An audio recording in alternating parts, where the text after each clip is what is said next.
Hello and welcome to the Taxcast from the Tax Justice Network, a monthly podcast about corruption, tax abuse, financial secrecy and how we fix it. I'm Naomi Fowler.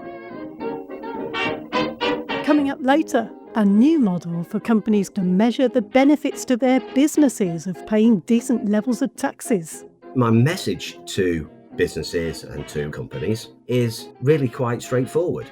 Tax is one of the smartest investments you can make. I'll speak with Professor Chris Harrop, who's helping businesses put some numbers onto how the pounds, euros, dollars or whatever currency in tax they contribute are not only good for them, but good for the economies they're operating in too.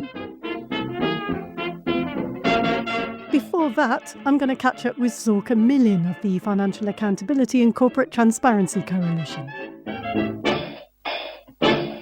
So, Zorka, it's great to have you back on the Taxcast. We've had some news in the United States on the Corporate Transparency Act. What the Act was doing was just trying to implement a very simple idea that people who form companies in the United States should provide very basic information to the authorities identifying who they are, considering the United States is the world's biggest financial secrecy offender.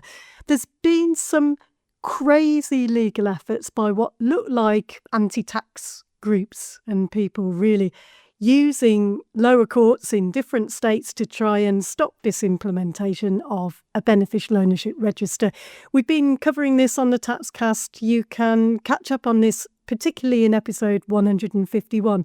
I'll put the link in the show notes. So, Zorka, some good-ish news. Yes. It's always great to have some good news for a change. Right before Christmas, we got a nice holiday gift from a federal appellate court in the southern part of the U.S. This is like the 11th Circuit. And the case was the very first legal challenge that was filed against the Corporate Transparency Act, which is the U.S. federal law that provides for beneficial ownership transparency. So essentially for companies to come clean about who really owns them. And this matters for tackling money laundering and also for tackling tax evasion and all kinds of financial crimes. So it's a very, very important federal law. We had some groups argue that they made several different arguments as to why the statute was unconstitutional. And the argument that carried the day and convinced a lower court judge that this was the case was an issue of basically federalism, that Congress didn't have the authority to do this, should have been left to the states, etc. And without going into the legal weeds, there was quite a strong counterpoint from a number of experts and advocates that was expressed in legal briefs and filings with the appellate court, kind of explaining how these issues are problems that transcend not only state borders, subnationally in the United States, but they transcend international borders because these are global issues and global problems, and therefore exactly the kind of thing that the federal government needs to address. So the appellate court agreed with this and reversed the lower court decision, and it's a significant legal victory for the Corporate Transparency Act, given this kind of roller coaster drama that we've had here that we have talked about previously, particularly because this is the highest level court that has considered this issue. And while it's possible in theory that the plaintiffs who want to strike down the Corporate Transparency Act will take this case to the Supreme Court, I would be surprised if the Supreme Court accepts it because it's a pretty kind of open and shut issue. So it does vindicate and validate the Corporate Transparency Act and is really important in that regard. I should also note, though, this is not the only such case. Unfortunately, the legal victory at the lower court in Alabama did encourage around a dozen other cases that popped up in different federal courts in different parts of the country, which were still kind of, percolating. And hopefully those judges will look at this decision and uphold the law as well. Okay. Yeah, it seems a bit like whack-a-mole, but in theory, this is the final ruling. So it's not unconstitutional to ask people setting up companies to say who they are. Tell me what this means for who now has to provide this very basic identifying information and who doesn't. I think it's going to be a pretty small register, isn't it? Yes, yes. So in terms of the practical consequences of this legal decision, they are actually pretty limited. And that's because the US Treasury rolled back the implementation of the Corporate Transparency Act last year in such a way that it basically, really only limits it to foreign owners of foreign companies that register to do business in the US, which is the tiniest sliver and not at all the heart of the problem that we have here in the US with how anonymous shell companies have been used to launder dirty money and evade taxes. And so that decision is still on the books. And right now, the reporting that we expect to see is extremely limited. This court decision, unfortunately, doesn't have direct bearing on that. But we certainly hope that as the US Treasury is finalizing this policy, that they will take a broader look and really consider the stakes here and what will be lost with this deregulation that they're pursuing. The rules don't apply to U.S. beneficial owners, and even more worryingly, they don't apply to any beneficial owner so long as the company is a U.S. LLC or another kind of reporting entity. So it really opens up these floodgates of dirty money and financial crime into the US because anybody from anywhere in the world can set up a US entity, and there's nothing that the US will require of them in terms of who is really behind that company. Yeah. At least now we have this kind of higher court ruling, which should be final. As I say, the hope is that there will be some space now for lawmakers to reconsider all the watering down they did previously. Yes, yes. It was, I think, an instance of a very misguided application of, America first, if you will. But in fact, what America is going to be first in is as a safe haven for dirty money, and that's nothing to be proud of.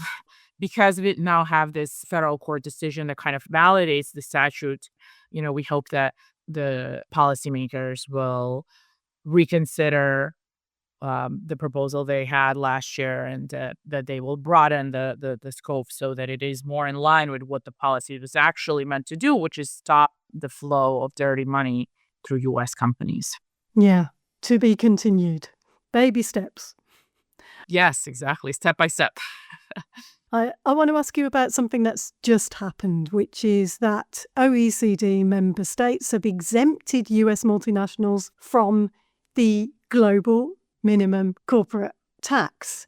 So OECD member countries, including EU countries and the UK, basically just bent the knee to Donald Trump and gave up their sovereign right to tax US businesses operating within their own borders. Why do you think they did that? They felt a lot of pressure, I think, is the short answer. They were bullied in a way. We saw threats from the U.S. administration, U.S. Treasury, as well as Congress, that there would be extraordinarily high taxes imposed on companies from jurisdictions that dare to apply the OECD, Pillar 2 regime on U.S. companies. Pillar 2, that's the global minimum corporate income tax rate of 15% for multinationals with revenues over 750 million euros. What were they thinking, these OECD members?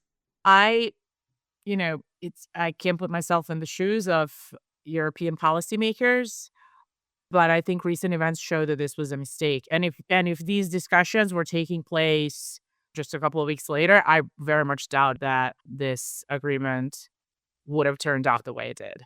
Yeah, you're talking about Greenland and the US's new tariff threats against countries resisting what Trump calls the complete and total purchase of Greenland. Exactly. And I think even just like if we zoom out beyond this small world of international tax policy and looking at these geopolitical issues, as you mentioned, experience shows that countries that stand up to threats from the U.S. president, from the U.S. regime, they actually do okay. And that's been the case with China, with Brazil, even you could say with Russia.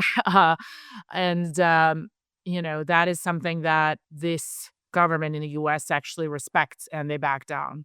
Whereas countries like EU member states that try to appease and make concessions and, compromise with the U.S. government, that's perceived as weakness and is not respected and is followed with more and more escalation of threats, whether it's in the tax space, in the trade space, or even in the space of, security with what's happening with Greenland. So I do think that the response from Europe on this specific tax point and, previously on trade negotiations was the wrong call. Yeah.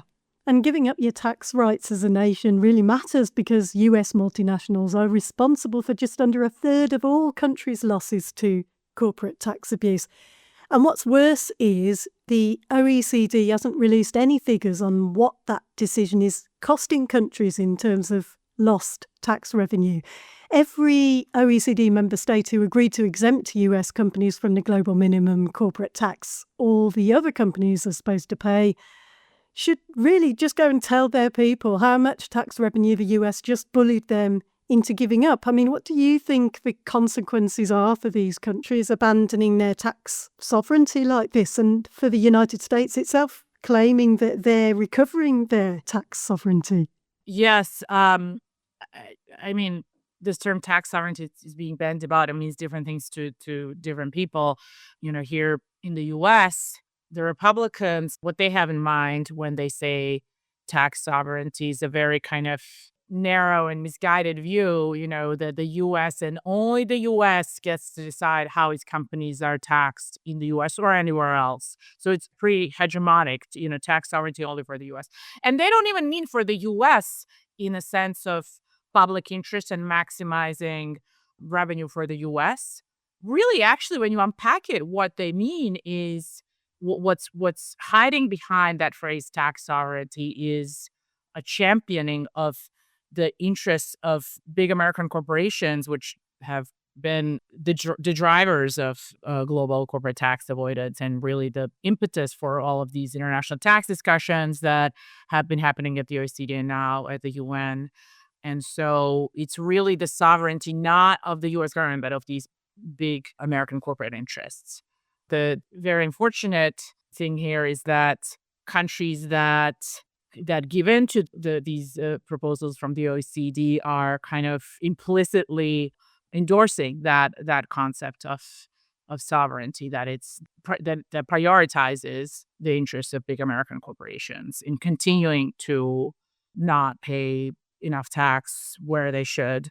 But I do also think, we as we talk about tax sovereignty, it's also important to balance that what we really need in order to solve this fundamentally global problem, I think it's a good analogy to think about in terms of the climate crisis.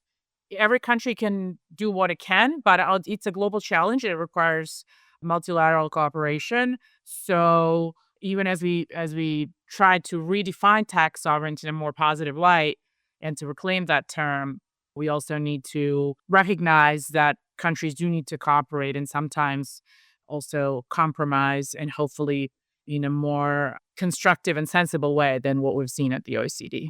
Yeah. Collaboration is king.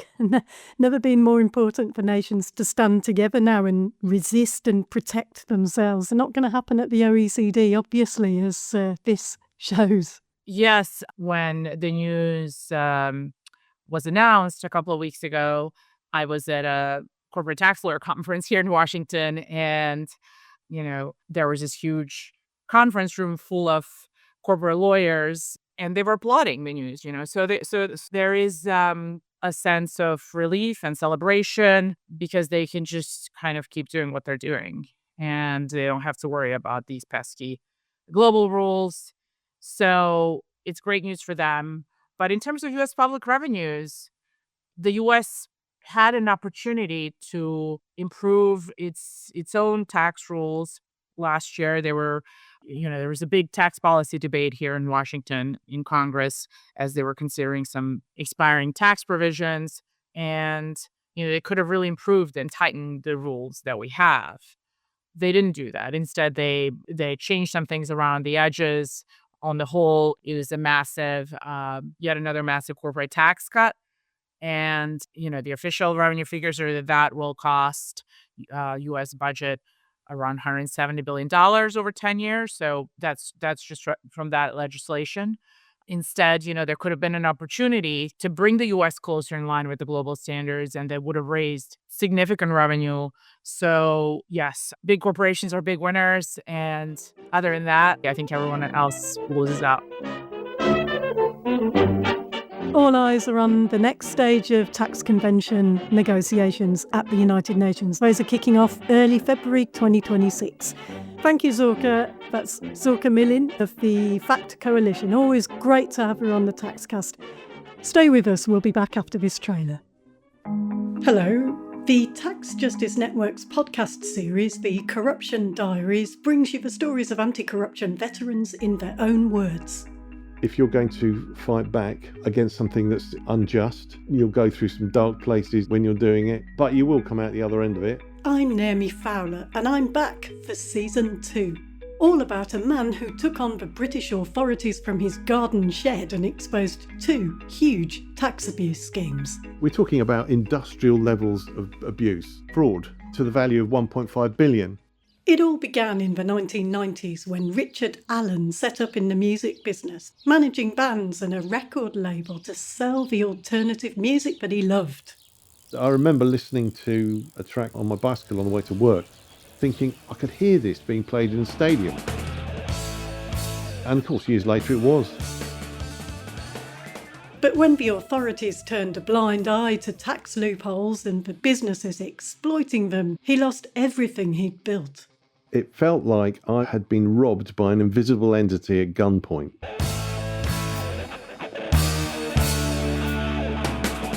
It was like a red rag to a bull. I thought, I'm not going to take that from anybody. Don't miss Richard Allen's story in Season 2 of The Corruption Diaries. If we hadn't kicked up that stink, that would have carried on far longer than it did. That's The Corruption Diaries, Series 2, weekly episodes starting on the 2nd of January 2026. Search and subscribe now, wherever you get your podcasts. Those podcast episodes have started dropping, so if you haven't heard them yet, you're in for a treat. Now, we often talk about the benefits of tax contributions in terms of social benefits, so better services for people, stronger, more accountable democracies, that kind of thing. Professor Chris Harrop has developed thinking on how £1 or $1 in tax paid by the private sector helps economies. And he's helping businesses to see tax as an investment in their business and not a cost. Chris is Professor of Sustainable Business at the Huddersfield University Business School in the UK. He's also a non-executive director with our friends at the Fair Tax Foundation, and he's one of the founding partners of the Human Centre. Nearly all the time, people representing companies talk about tax as a cost and a burden. I think the expression tax burden is really unhelpful. In your work, you talk about the tax companies' contributors way beyond social responsibility and reputational benefits, but as an actual investment in the economy and the business itself. Absolutely. So for decades, businesses have framed tax as a drag on competitiveness, something that holds them back. It's a burden. It's something to be minimised or at worst avoided. But when you step back and look at exactly what tax does, the picture changes, and it changes entirely. So tax isn't simply money leaving the business and being prevented from being distributed to shareholders. It's an investment in the system that allows that business to exist and thrive in the first place. So every pound of corporation tax or employers' national insurance or business rates, whatever the taxes are, that money goes into maintaining the rule of law, infrastructure, education, healthcare, digital networks, enforcement, the police, all the things that make a modern economy possible and allow our businesses to exist and thrive. The mistake many companies make is to then view that tax in isolation. If you take a systems view, tax then becomes part of, let's call it, a value creation loop. So businesses pay tax, that tax strengthens the economy, a stronger economy increases demand, improves stability, it improves productivity, and therefore businesses benefit. In other words, we should think about tax as a membership fee for participating in a functioning economy. And it's probably one of the most efficient ways for companies to support societal resilience. So it's not philanthropy, it's not CSR, it's not a burden, it's a fundamental contribution that every responsible business makes.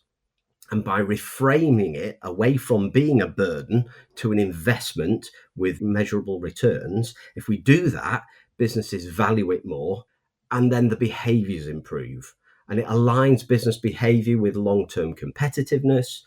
It gives us a move from kind of short-term optimization or minimizing of costs to an investment in our society and our business's sustainability.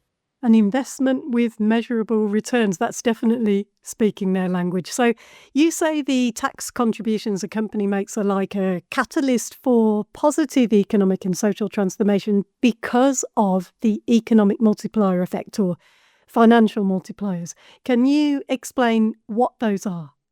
Yeah, the fundamental argument that businesses need to stop viewing tax as a cost and a burden, but as an investment, is built upon the concept of using a financial multipliers, the multipliers that have been calculated and used by governments and treasuries, the OBR, the European Parliament, the IMF, the World Bank, for a long time. And those multipliers measure what happens after a pound or a dollar of tax enters the economy. And it identifies, if we stay with the pound, it identifies how that pound circulates around the economy, how it creates jobs, how it funds services, and how it stimulates further activity. So, for example, in the UK, if you weigh each spending category by the government in terms of its share of budget, the UK has a fiscal multiplier of about 1.18, or fundamentally, for every pound of tax spent by government, it generates about £1.20 of economic output. That grounding for the fiscal multipliers is very strong in all of those organisations and the academic research from around the world. But we need to think a little bit further than just that fiscal multiplier. There are social value multipliers as well. And in the UK, organisations like the Housing Association's Charitable Trust and their Social Value Bank and the Social Value Portal have got a range of multipliers, say around 1.7.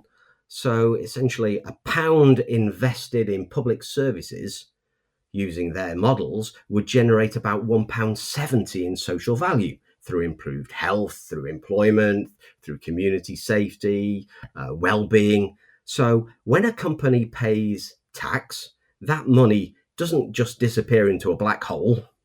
It creates additional value.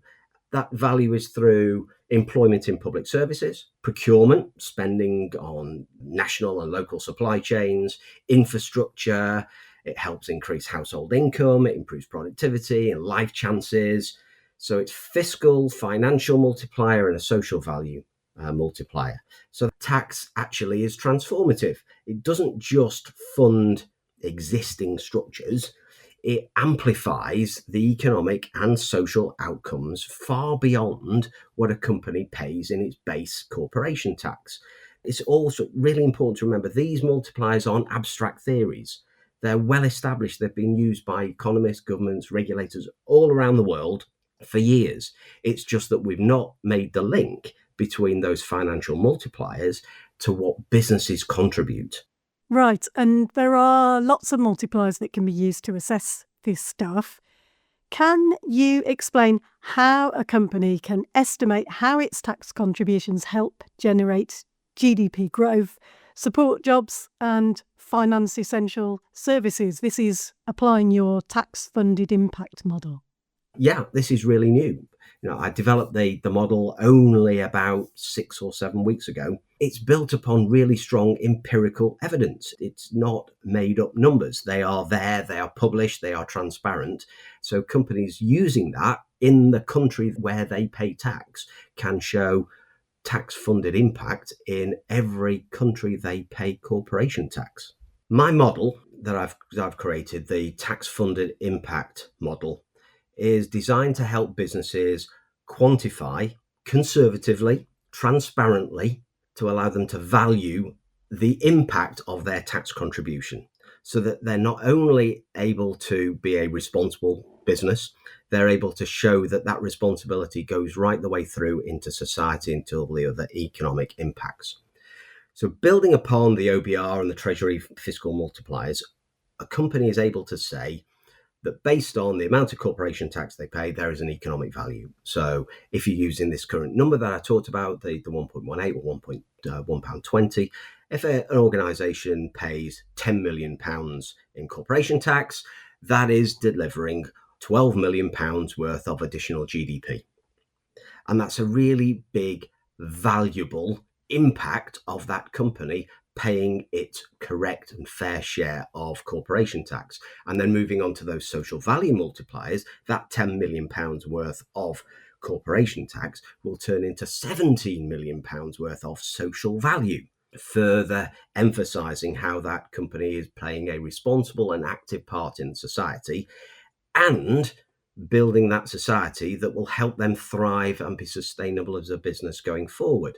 So job creation, productivity, reduced inequality, improved workforce participation, regional redevelopment and regeneration becomes a very powerful statement for a company. So my message to businesses and to responsible companies is really quite straightforward. If you want a stable economy, if you want skilled workers, if you want dependable supply chains, if you want trusting customers, then tax is one of the smartest investments you can make. And the evidence from the OBR, the World Bank, etc., is pretty overwhelming. Tax contributions produce far more value than they cost. So when companies embrace that transparency, they are rewarded through greater levels of customer trust and therefore greater competitive advantage. So the tax-funded impact model gives business a clear, honest, evidence-based way to show what they're contributing. Paying your fair share isn't just the right thing to do morally. It's actually the strategic thing that a business should be doing. There you have it. I hope CEOs everywhere are paying attention. Tax contributions are good for companies, good for economies, and good for societies. And Professor Chris Harrop has a model they can apply to demonstrate that. There's a link in the show notes if you want to find out more. And finally, a fairly positive bit of news. Towards the end of 2025, the British government strengthened its reward scheme for whistleblowers reporting tax fraud. Once they blow the whistle, they do risk losing their livelihoods. We've seen it many times.